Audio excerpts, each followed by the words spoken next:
ಕಾಂಗ್ರೆಸ್ ಅವರು ಒಬ್ರಾರ ಮಾತಾಡಿದ್ರ ಕುರಾನಿನ ಅನುಸಾರವಾಗಿ ಇಡೀ ನಮ್ಮ ಭಾರತ ದೇಶವನ್ನ ಇಸ್ಲಾಮೀಕರಣ ಮಾಡಕ್ಕೆ ಕೆಲಸ ಮಾಡ್ತಾ ಇರೋಂಥವ್ರು. ಗಾಂಧೀಜಿ ಅವರು ಯಾವಾಗ ಪಾಕಿಸ್ತಾನ ಡಿವೈಡ್ ಮಾಡಿ ಕೊಟ್ರಲ್ಲ, ಅವ್ರ ತಲೆಯಲ್ಲಿ ಇದ್ದಿದ್ದು ಅಂಬೇಡ್ಕರ್ ಹೇಳಿದ್ರೆ ಎಲ್ಲರನ್ನೂ ಕಳಿಸ್ಬಿಡಪ್ಪ ಅಂತ. ಎಲ್ಲರನ್ನೂ ಕಳಿಸಿದ್ರೆ ನಮ್ಮ ಹಿಂದೂಸ್ತಾನವನ್ನು ಮತ್ತೆ ಪಾಕಿಸ್ತಾನ ಮಾಡೋಕ್ಕಾಗಲ್ಲ, ಅದಕ್ಕೆ ಗಾಂಧೀಜಿ ಪ್ಲಾನ್ ಮಾಡಿದ್ರೆ ಉಳಿಸ್ರಪ್ಪ ಸ್ವಲ್ಪ ಜನನ ಅಂತ. ಅದೇ ಗಾಂಧೀಜಿ ಹೆಸರಿಟ್ಕೊಂಡು ಇವತ್ತೇನು ಈ ಗಾಂಧಿ ಕುಟುಂಬ ಅಂತಾರಲ್ಲ, ಈ ಕಂತ್ರಿ ದೇಶದ್ರೋಹಿ ಗಾಂಧಿ ಕುಟುಂಬ, ಇವರು ಗಾಂಧೀಜಿಯ ಮನಸ್ಥಿತಿ ಏನಿತ್ತು, ಭಾರತವನ್ನ ಪಾಕಿಸ್ತಾನ ಮಾಡಬೇಕು ಅಂತ ಒಳಗಿನ ಷಡ್ಯಂತ್ರ, ಅದನ್ನ ಕಂಟಿನ್ಯೂ ಮಾಡ್ತಾ ಇದ್ದಾರೆ. ಆ ಅಸ್ತ್ರವನ್ನ ಈ ಗಾಂಧಿ ಕುಟುಂಬದವರು, ಈ ಕಾಂಗ್ರೆಸ್ ಪಕ್ಷದವ್ರು ಕೊಟ್ಟಿದ್ದಾರೆ.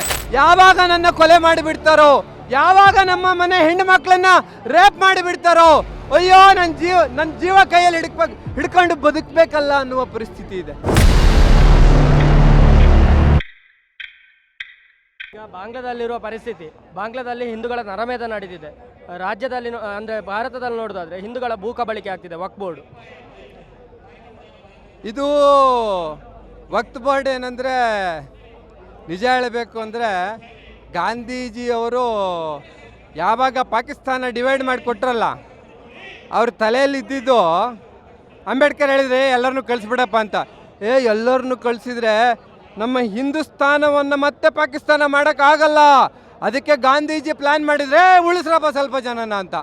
ಅದೇ ಗಾಂಧೀಜಿ ಹೆಸರಿಟ್ಕೊಂಡು ಇವತ್ತೇನು ಈ ಗಾಂಧಿ ಕುಟುಂಬ ಅಂತಾರಲ್ಲ, ಈ ಕಂತ್ರಿ ದೇಶದ್ರೋಹಿ ಗಾಂಧಿ ಕುಟುಂಬ, ಇವರು ಗಾಂಧೀಜಿಯ ಮನಸ್ಥಿತಿ ಏನಿತ್ತು, ಭಾರತವನ್ನ ಪಾಕಿಸ್ತಾನ ಮಾಡಬೇಕು ಅಂತ ಒಳಗಿನ ಷಡ್ಯಂತ್ರ, ಅದನ್ನ ಕಂಟಿನ್ಯೂ ಮಾಡ್ತಾ ಇದ್ದಾರೆ.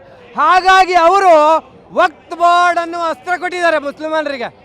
ತಗೊಳ್ರ ಭಾರತ ದೇಶ ಏನಾದ್ರ ಅರ್ಥ ಏನು? ಯಾವ ಲ್ಯಾಂಡಿನ ಬೇಕಾದ್ರೆ ಮುಸ್ಲಿಮರು ನಂದು ಅಂತ ಹೇಳ್ತಾನೆ ಅಂದ್ರೆ, ಎಲ್ಲ ಒಂದ್ ಕಡೆ ಅವರ ಇಸ್ಲಾಮಿನ ಏನು ಇಡೀ ಪ್ರಪಂಚವನ್ನ ಇಸ್ಲಾಮೀಕರಣ ಮಾಡಬೇಕು ಅಂತ ಉದ್ದೇಶ ಇದೆ, ಅದಕ್ಕೆ ಅಸ್ತ್ರ ಕೊಟ್ಟಂಗಲ್ವಾ, ಬ್ರಹ್ಮಾಸ್ತ್ರ ತಗೊಳ್ರ ಮಾಡ್ಕೊಂಡ್ರ ಅಂತೇಳಿ. ಆ ಅಸ್ತ್ರವನ್ನ ಈ ಗಾಂಧಿ ಕುಟುಂಬದವರು, ಈ ಕಾಂಗ್ರೆಸ್ ಪಕ್ಷದವ್ರು ಕೊಟ್ಟಿದ್ದಾರೆ. ಇದು ಓವರ್ ಆಲ್ ಆಗಿ ಗಾಂಧಿ ಅಂತ ಏನಿದೆ ಅಲ್ಲ, ಇವರೆಲ್ಲರೂ ಕುರಾನಿನ ಅನುಸಾರವಾಗಿ ಇಡೀ ನಮ್ಮ ಭಾರತ ದೇಶವನ್ನ ಇಸ್ಲಾಮೀಕರಣ ಮಾಡಕ್ಕೆ ಕೆಲಸ ಮಾಡ್ತಾ ಇರೋಂಥವ್ರು. ಇವರು ಮಾಡುವ ಪ್ರತಿಯೊಂದು ಕೆಲಸನೂ ನೋಡಿ, ಎಲ್ಲದ್ರ ಹಿಂದೆ ಅದೇ ಉದ್ದೇಶ ಕಾಣುತ್ತೆ. ಅದನ್ನ ನೋಡಕ್ಕೆ ನಮಗೆ ನಿಜವಾಗಲೂ ಒಂದು ದೇಶ ಪ್ರೇಮ ಬೇಕಾಗುತ್ತೆ. ನಾವು ಜಾತಿಯಲ್ಲಿ ಹೊಡೆದೋದ್ರೆ ಗೊತ್ತಾಗಲ್ಲ ಕಾಂಗ್ರೆಸ್ ಏನು ಮಾಡ್ತಿದೆ. ಅದ್ರ ಒಳಗಡೆ ಅದ್ರ ಅಂತರಾತ್ಮದಲ್ಲಿ ಇರೋದೇ ಕುರಾನು, ಕಾಂಗ್ರೆಸ್ ಅಂತರಾತ್ಮದಲ್ಲಿ. ಅದನ್ನು ನಾವೆಲ್ಲ ಅರ್ಥ ಮಾಡ್ಕೋಬೇಕು. ಇದ್ರ ವಿರುದ್ಧ ನಾವು ದೊಡ್ಡ ಹೋರಾಟ ಮಾಡಬೇಕು ಅಂದರೆ ಹಿಂದೂಗಳೆಲ್ಲ ಜಾಗೃತ ಆಗಬೇಕು. ಇದು ಬರೇ ಹಿಂದೂಗಳೆಲ್ಲ ಜಾಗೃತ ಆದರೆ ಸಾಧ್ಯ ಆಗಲ್ಲ. ಹಿಂದೂಗಳಿಗೆ ಕಾಂಗ್ರೆಸ್ ಮಾಡುತ್ತಿರುವ ಷಡ್ಯಂತ್ರ ಅರ್ಥ ಆಗಬೇಕು. ಅದು ಅರ್ಥ ಆದರೆ ಮಾತ್ರ ಇದನ್ನು ನಾವು ನಿಲ್ಸಕ್ಕೆ ಸಾಧ್ಯ. ಹಿಂದೂಗಳು ಜಾಗೃತ ಆಗಬೇಕು ಅಂತ ಎಲ್ಲ ಕಡೆ ಹೇಳ್ತಾರೆ, ಆದರೆ ಜಾಗೃತ ಹೆಂಗಾಗೋದು ಅನ್ನೋದು ಭಾಳ ದೊಡ್ಡ ಪ್ರಶ್ನೆ ಆ್ಯಕ್ಚುಲಿ. ಏನಕ್ಕೆ ಅಂದರೆ ಹಿಂದೂಗೆ ನಾನೊಬ್ಬ ಹಿಂದೂ ಅನ್ನುವ ಐಡೆಂಟಿಟಿ ಯಾವುದು ಅನ್ನೋ ಪ್ರಶ್ನೆಗೆ ಇನ್ನೂ ಸರಿಯಾದ ಉತ್ತರ ಸಿಕ್ಕಿಲ್ಲ. ಯಾರು ಹಿಂದೂ? ಎಲ್ಲರಿಗೂ ಜಾತಿ ಯಾವುದು ಅಂತ ಗೊತ್ತು, ನಾನು ಯಾವ ಜಾತಿಯವನು ಅಂತ ಗೊತ್ತು, ಬಟ್ ನಾನು ಹಿಂದೂ ಅಂದರೆ ಕನ್ಫ್ಯೂಸ್ ಆಗ್ತಾನೆ. ಸೊ ಹಿಂದುತ್ವ ಅನ್ನೋದು ಜಾತಿಯನ್ನು ಮೀರಿ ಮೇಲೆ ಬರಬೇಕು ಅಂದರೆ ಚಿಕ್ಕವರಿದ್ದಾಗಿಂದನೂ, ಒಂದು ಮಗು ಹುಟ್ಟಿದಾಗಿಂದನೂ ಮನೆಯಲ್ಲಿ ಸಂಸ್ಕಾರ ಬೇಕು. ನಮ್ಮ ನೆಲದ ಇಲ್ಲಿ ಬಹಳಷ್ಟು ಜನ ದಾರ್ಶನಿಕರು ಹುಟ್ಟಿ ಈ ಮಣ್ಣಿನಲ್ಲಿ ನಮಗೆ ದಾರಿಯನ್ನು ತೋರಿಸೋಗಿದ್ದಾರೆ. ಆ ದಾರಿಯಲ್ಲಿ ಪ್ರತಿಯೊಂದು ಮನೆಯಲ್ಲೂ ಆ ಸಂಸ್ಕಾರ ನಡಿಬೇಕು. ಆವಾಗ ಮಾತ್ರ ಹೌದು ನಾನು ಹಿಂದೂ ಅಂದರೆ ಈ ಭೂಮಿಯಲ್ಲಿ ಹುಟ್ಟಿದವನು ನಾನು. ಹಿಂದೂ ಅಂದರೆ ಯಾವುದೋ ಒಂದು ಗುರುತಲ್ಲ.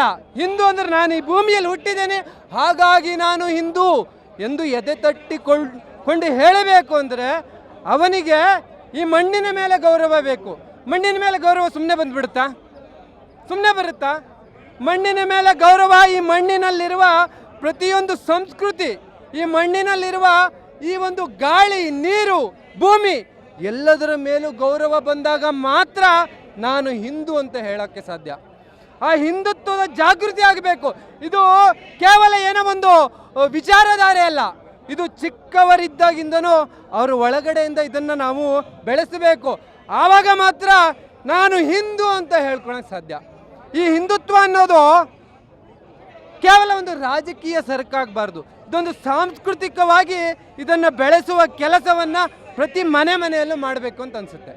ಈಗ ಮನೆಯಲ್ಲಿ ಆಗಬೇಕು ಅಂತ ಹೇಳಿದ್ರಿ, ಆದರೆ ವಿದ್ಯಾರ್ಥಿಗಳಿಗೆ ಎಜುಕೇಷನ್ ಸಿಗೋದು ಶಾಲೆಯಲ್ಲಿ ಛತ್ರಪತಿ ಶಿವಾಜಿ ಆಗಿರ್ಬೋದು, ಸ್ವಾತಂತ್ರ್ಯಕ್ಕಾಗಿ ಹೋರಾಟ ಮಾಡಿದವರಾಗಿರ್ಬೋದು, ಲಾಲಾ ಲಜಪತ್ ರಾಯ್, ಬಾಲಗಂಗಾಧರ್ ತಿಲಕ್, ಬಿಪಿನ್ ಚಂದ್ರಪಾಲ್, ಇವರದೆಲ್ಲ ಒಂದು ಪಾಠ ಏನಿದೆ ಅರ್ಧ ಪುಟಕ್ಕೆ ಸೀಮಿತವಾಗಿದೆ.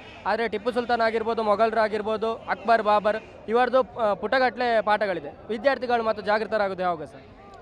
ಇಲ್ಲ, ಈಗ ಈ ಪರಿಸ್ಥಿತಿ ನೀವು ಹೇಳಿದ್ದಿತ್ತು ಸರಿ, ಒಪ್ಪೋಣ. ಆದರೆ ಈಗ ಕಾಲ ಬದಲಾಗಿದೆ. ಇವತ್ತು ಶಾಲೆಯಲ್ಲಿ ಕಲಿಯುವುದಕ್ಕಿಂತ ಜಾಸ್ತಿ ಮಕ್ಕಳು ಮೊಬೈಲಲ್ಲಿ ಕಲಿತಾರೆ, ಹೌದಾ? ಆಮೇಲೆ ತಂದೆ ತಾಯಿಗಳಿಗೂ ಭಾಳ ದೊಡ್ಡ ಮನೆಯೇ ಮೊದಲ ಪಾಠ ಶಾಲೆ.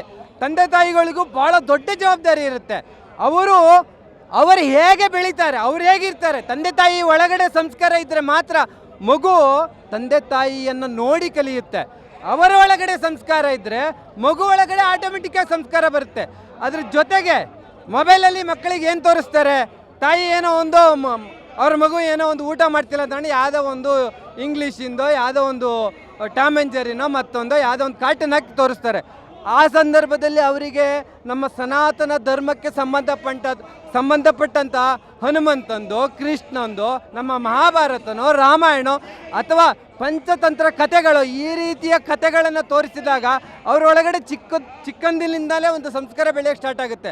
ಹಾಗಾಗಿ ಶಾಲೆಯ ಮಟ್ಟದಲ್ಲಿ ನೀವು ಹೇಳ್ತಿರೋ ಪ್ರಾಬ್ಲಮ್ ಇದೆ, ಬಟ್ ಅದು ರಾಜಕೀಯವಾಗಿ ಸಾಲ್ವ್ ಮಾಡೋಂಥದ್ದು. ನಾವು ಸಾಮಾನ್ಯ ಜನರು ಅದನ್ನು ಸಾಲ್ವ್ ಮಾಡೋಕ್ಕಾಗಲ್ಲ. ಅದಕ್ಕೆ ಶಕ್ತಿ ಬೇಕು. ಅಂದರೆ BJP ಕರ್ನಾಟಕದ ಇದು ರಾಜ್ಯ ಸರ್ಕಾರಕ್ಕೆ ಸೀಮಿತವಾಗುತ್ತೆ. ಕೇಂದ್ರ ಸರ್ಕಾರ ಕೇಂದ್ರ ಸರ್ಕಾರಕ್ಕೆ ಯಾವುದ್ಯಾವುದು ಕೇಂದ್ರೀಯ ವಿದ್ಯಾಲಯಗಳಿದೆ ಅಲ್ಲಿ ಮಾತ್ರ ತರ್ಬೋದು. ರಾಜ್ಯದಲ್ಲಿ ಇದನ್ನು ತರಬೇಕು ಅಂದರೆ ಕರ್ನಾಟಕದಲ್ಲಿ BJP ದೊಡ್ಡ ಶಕ್ತಿಯಾಗಿ ಹೊರಹೊಮ್ಮಬೇಕು. ಆ ಶಕ್ತಿ ಬಂದಾಗ BJPಯವರು ಈ ರೀತಿ ನಿರ್ಧಾರ ತಗೊಂಡು ಶಾಲೆ ಒಳಗಡೆ ಇದನ್ನು ತರಬಹುದು. ಬಟ್ ಅದಕ್ಕೊಂದು ಹೋರಾಟ ಆಗಬೇಕು. BJP ಒಂದು ಶಕ್ತಿಯುತ ಪಕ್ಷವಾಗಿ ಹೊರಹೊಮ್ಮಬೇಕು. ಅದಕ್ಕೆ ಕೆಲಸ ಆಗಬೇಕು. ಈಗ ಹಿಂದೂಗಳೆಲ್ಲ ಜಾತಿ ಅಂತೇಳಿ ಹೊಡೆದೋಗಿದ್ದಾರೆ. ಮುಸ್ಲಿಮರೆಲ್ಲರೂ ಮಸೀದಿಗೆ ಶುಕ್ರವಾರ ಹೋಗ್ತಾರೆ, ಕ್ರಿಶ್ಚಿಯನ್ಸ್ ಎಲ್ಲರೂ ಚರ್ಚ್ಗೆ ಭಾನುವಾರ ಹೋಗ್ತಾರೆ. ಹಿಂದೂಗಳು ದೇವಸ್ಥಾನಕ್ಕೆ ಹೋಗೋದಿಲ್ಲ. ಇಲ್ಲ, ಇದು ಏನಂದರೆ ಹಿಂದೂಗಳು ದೇವಸ್ಥಾನಕ್ಕೆ ಹೋಗಲ್ಲ ಅನ್ನೋದು ಇದು ಏನಾಗಿದೆ ಅಂದರೆ ನಮ್ಮೊಳಗಡೆ, ನಾನು ಅವಾಗ ಹೇಳ್ದಂಗೆ ನಮ್ಮೊಳಗೆ ಸಂಸ್ಕಾರದ ಕೊರತೆ ಇದೆ. ನಾವು ಮನೆಯಲ್ಲಿ ಇವಾಗ ಮನೆ ಹೆಂಗಾಗ್ಬಿಟ್ಟಿದೆ ಅಂದರೆ ಮೊದಲು ದೇವ್ರ ರೂಮು ದೊಡ್ಡದಾಗಿರೋದು, ಜೊತೆಗೆ ಉಳಿದಿದ್ದೆಲ್ಲ ರೂಮ್ಗಳು. ಈಗ ಆಲ್ಮೋಸ್ಟ್ ಹೊಸ ಮನೆಗಳಲ್ಲಿ ಮುಂಬೈಲಿ ಯಾವುದೋ ಫ್ಲಾಟ್ ಕಟ್ಟಿದಾರಂತೆ, ಅಲ್ಲಿ ಅಡುಗೆ ಮನೆಯೂ ಇಲ್ಲ, ದೇವ್ರ ರೂಮು ಇಲ್ಲ, ಎಲ್ಲ ಸ್ವಿಗ್ಗಿ ಮಾಡ್ಕೊಂಡು ತಿನ್ಬೇಡ ಅಂತೇಳಿ. ನೋಡಿ, ಈ ಮನಸ್ಥಿತಿ ಇದ್ದಾಗ ಸಂಸ್ಕಾರ ಉಳ್ಸೋಕೆ ಹೆಂಗೆ ಸಾಧ್ಯ? ಯಾವಾಗ ನಿಮ್ಮೊಳಗೆ ಭಕ್ತಿ ಇರುತ್ತೆ ಆವಾಗ ದೇವಸ್ಥಾನಕ್ಕೆ ಆಟೋಮೆಟಿಕ್ಕಾಗಿ ಹೋಗ್ತಾನೆ. ಮನೆಯೊಳಗೆ ದೇವಸ್ಥಾನ ಮಾಡ್ಕೋಬೋದು. ನಮ್ಮ ದೇವರ ಕೋಣೆನೇ ದೇವಸ್ಥಾನ ಆಗಬಹುದು. ನಮ್ಮ ಅಂತರಾತ್ಮದಲ್ಲೇ ನಾವು ದೇವಸ್ಥಾನನ ಕಟ್ಬೋದು. ಅಂತಹ ಒಂದು ಸನಾತನ ಸಂಸ್ಕೃತಿ ಇದು. ನಮ್ಮ ಅಂತರಾತ್ಮ ನಮ್ಮೊಳಗೆ ದೇವಸ್ಥಾನ ಕಟ್ಬೋದು. ಆದರೆ ಸಂಸ್ಕಾರ ಭಾಳ ದೊಡ್ಡ ಪಾತ್ರ ವಹಿಸುತ್ತೆ. ಆ ಸಂಸ್ಕಾರ ಇದ್ದರೆ ಹಿಂದೂಗಳನ್ನು ಪ್ರಪಂಚದ ಯಾರೇ ಬಂದರೂ ಸನಾತನ ಧರ್ಮವನ್ನು ನಿಲ್ಸಕ್ಕೆ ಸಾಧ್ಯ ಇಲ್ಲ. ಯಾರೇ ಬಂದರೂ ಅಲ್ಲ, ಸನಾತನ ಅಂದರೆ ನಿರಂತರ, ಸನಾತನ ಅಂದರೆ ಸತ್ಯನ ಹೆಂಗೆ ಅಳ್ಸಕ್ಕೆ ಸಾಧ್ಯ? ಸನಾತನ ಧರ್ಮ ಅಂದರೆ ಈ ಸೃಷ್ಟಿಯ ಸತ್ಯದ ಅನುಸಾರವಾಗಿ ನಡೆಯುವ ಧರ್ಮ. ಇದನ್ನು ಯಾರು ಅಳಿಸೋಕ್ಕೆ ಸಾಧ್ಯ? ಇವತ್ತೇನೋ ಸ್ವಲ್ಪ ಅಷ್ಟೇನೂ ಇಲ್ಲ, ಸಂಸ್ಕಾರ ಎಲ್ಲ ಹೋಗ್ತಾ ಇದೆ ಅಂತ ನಮಗೆ ಅನಿಸ್ಬೋದು. ಮತ್ತೆ ಅದು ಜಾಗೃತ ಆಗೇ ಆಗುತ್ತೆ. ಯಾಕಂದರೆ ಅದುವೇ ಸತ್ಯ, ಸನಾತನವೇ ಸತ್ಯ. ಕೊನೆಯದಾಗಿ ಬಾಂಗ್ಲಾದೇಶದಲ್ಲಿ ನಡೀತಿರೋ ನರಮೇಧದ ಬಗ್ಗೆ ಹೇಳೋದಾದ್ರೆ, ಈಗ ನರಮೇಧ ಹೆಂಗಿದೆ ಅಂದರೆ, ಅಯ್ಯೋ ಪಾಪ ನಾನು ಬಾಂಗ್ಲಾದೇಶದಲ್ಲಿ ಹುಟ್ಟುಬಿಟ್ಟಿದ್ದೀನಲ್ಲ ಹಿಂದೂ ಆಗಿ, ನಂದಂಥ ದುರದೃಷ್ಟ ಅಪ್ಪ ಅನ್ನುವ ಪರಿಸ್ಥಿತಿ ಪಾಪ ಹಿಂದೂಗಳದ್ದು. ಯಾವಾಗ ನನ್ನ ಕೊಲೆ ಮಾಡಿಬಿಡ್ತಾರೋ, ಯಾವಾಗ ನಮ್ಮ ಮನೆ ಹೆಣ್ಣು ಮಕ್ಕಳನ್ನ ರೇಪ್ ಮಾಡಿಬಿಡ್ತಾರೋ, ಅಯ್ಯೋ ನನ್ನ ಜೀವ ಕೈಯಲ್ಲಿ ಹಿಡ್ಕೊಂಡು ಬದುಕಬೇಕಲ್ಲ ಅನ್ನುವ ಪರಿಸ್ಥಿತಿ ಇದೆ. ಯೋಚನೆ ಮಾಡಿ ನಮಗೂ ಆ ಪರಿಸ್ಥಿತಿ ಇದ್ರೆ ಹೆಂಗಾಗ್ತಿತ್ತು ಯೋಚನೆ ಮಾಡಿ. ಬಾಂಗ್ಲಾದೇಶದ ಹಿಂದೂಗಳಿಗೆ ಆಗ್ತಿರೋ ನೋವು ನಿಜವಾಗ್ಲೂ ಕಾಣ್ತಾ ಇಲ್ಲ. ನಮಗೇನಂದ್ರೆ ನಮ್ಮ ಮನೇಲಿ ಆದರೆ ಮಾತ್ರ ಪ್ರಾಬ್ಲಮ್ ನಮಗೆ.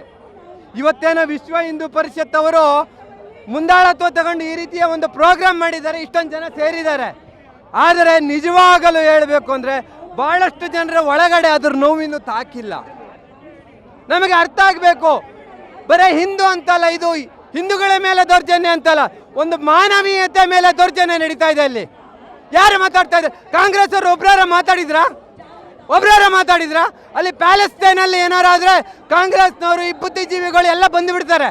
ಅಯ್ಯೋ ಅಯ್ಯೋ ಆಲ್ ಐಸ್ ಆನ್ ಪ್ಯಾಲೆಸ್ತೈನ್ ಅಂತ. ಒಬ್ರಾದ್ರೂ ಹಿಂದೂಗಳ ಮೇಲೆ ಅಂತ ಒಂದು ಕಗ್ಗೊಲೆ ನಡೀತಾ ಇದೆ, ರೇಪ್ಗಳು ನಡೀತಾ ಇದ್ದಾವೆ. ಯಾರಾದ್ರೂ ಮಾತಾಡಿದ್ರ?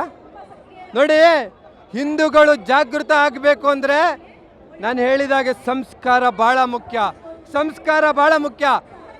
ಮತ್ತೆ ಏನು ಗುರುಕುಲದ ಸಿಸ್ಟಮ್ ಇತ್ತು ಆ ರೀತಿಯ ಶಾಲೆಗಳು ಭಾಳಷ್ಟು ಕಡೆ ಪ್ರಾರಂಭ ಆಗಬೇಕು.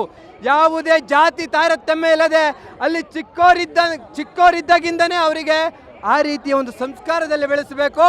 ಆವಾಗ ಮತ್ತೆ ಶಿವಾಜಿ ಅಂತವರು, ಮತ್ತೆ ವಿವೇಕಾನಂದರಂತವರು ಭಾಳಷ್ಟು ಜನ ಮತ್ತೆ ಈ ಭೂಮಿಯಲ್ಲಿ ಮತ್ತೆ ಬರ್ತಾರೆ, ಈ ದೇಶವನ್ನು ಕಾಪಾಡ್ತಾರೆ, ಇಡೀ ನಮ್ಮ ದೇಶದ ಶಕ್ತಿಯನ್ನು ಇಡೀ ವಿಶ್ವಕ್ಕೆ ತೋರಿಸ್ತಾರೆ ಅನ್ನುವ ನಂಬಿಕೆ ಇದೆ. ನಂಬಿಕೆ ಅಷ್ಟೇ ಅಲ್ಲ, ಇದು ಸತ್ಯ ಆಗೇ ಆಗುತ್ತೆ.